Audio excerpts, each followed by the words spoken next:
right, bow exercises. So I'm holding my bow.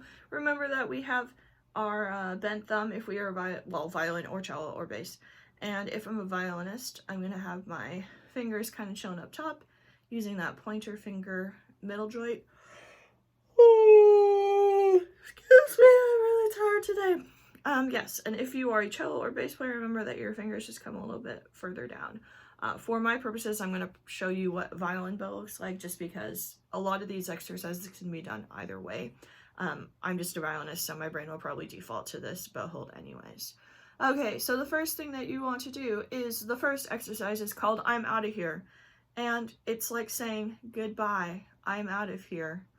So making sure that wrist is nice and loose, that you keep that nice bow hold, you're saying goodbye, you are out of here. Next, we have finger taps. And for finger taps, we are checking to make sure that we do not have any pressure in the spots we don't want. So we first tap our pointer finger, and then we tap our pinky finger.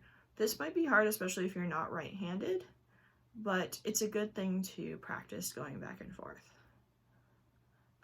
Because you shouldn't have any extra pressure in either of those spots. So you might try 5 on one side, 1, 2, 3, 4, 5, and then 5 on the pinky, 3, 4, 5, if that makes sense. Now, thumb flexors. Remember how we've talked about how our thumb is like this and we have that nice bend? Thumb flexors is rolling that out.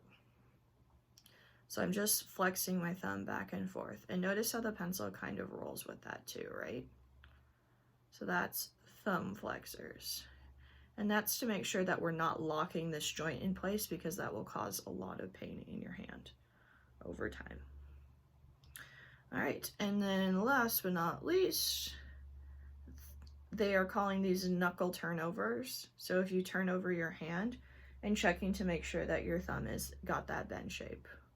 Yeah, that's what a knuckle turnover is, to make sure that you have everything in the right place and that your thumb is bent.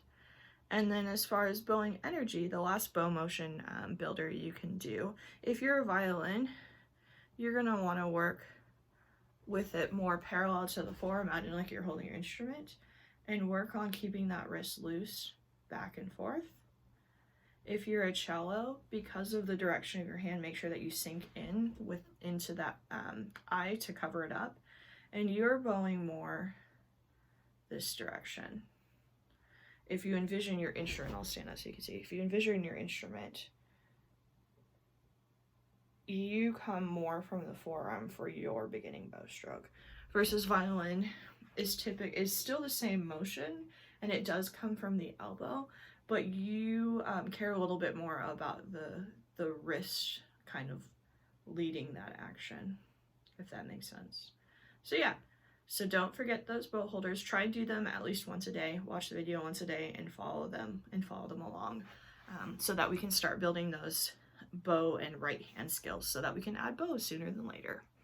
Let me know if you have questions.